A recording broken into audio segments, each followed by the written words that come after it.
không đối xử lên trên nó giật.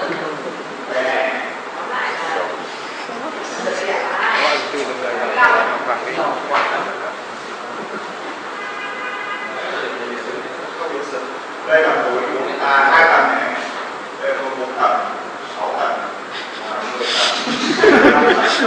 Quay đây 2 tầng.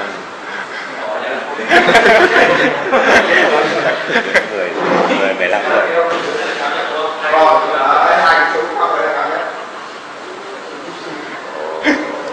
đổ ra cái là giống là cái rông đấy. Như vậy thì có thể định kiến nhé.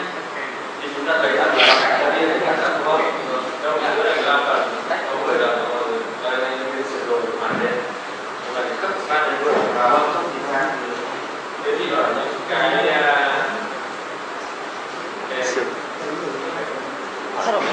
thứ nhất là nó sẽ tác dụng vào những lo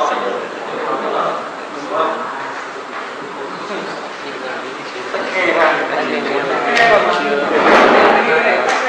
tách khe cuối là cao đấy mà tính được nhiều cái phần khe nó vẫn dây với nhau bởi vì là có các cái sóng những người làm tất cả vẫn phải là con liên quan với nhau liên quan ngay quan điểm về cái đầu đấy hay thì việc đúng rồi làm móng đây mọi người chọn làm cái gì chọn màu nào như gì ép không vào bởi vì nói với các bạn là cái công trình này là công trình long thì nó 26 mét thì vẫn là dẹp và dẹp cứng.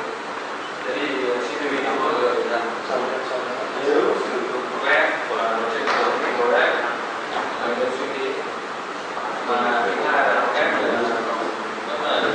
rất là không sát đúng không? Còn cái sai là mình cũng không thay đổi được rồi.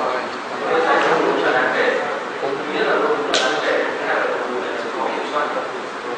Thế là tôi đề nghị mọi người nên cân nhắc cái chuyện nên cân nhắc cái giải phẫu thì có thể phát hiện ngay một là có đơn như thế này. Thứ hai là 15 giữa 2 và 15 thì là em không có thành số. Thế là có tôi thôi khỏi cái này là tôi lo luôn. Cái người làm này tính với cái ăn này được. 6 người điểm do cái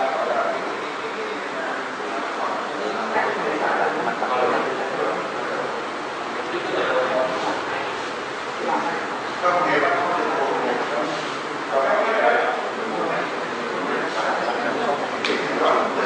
có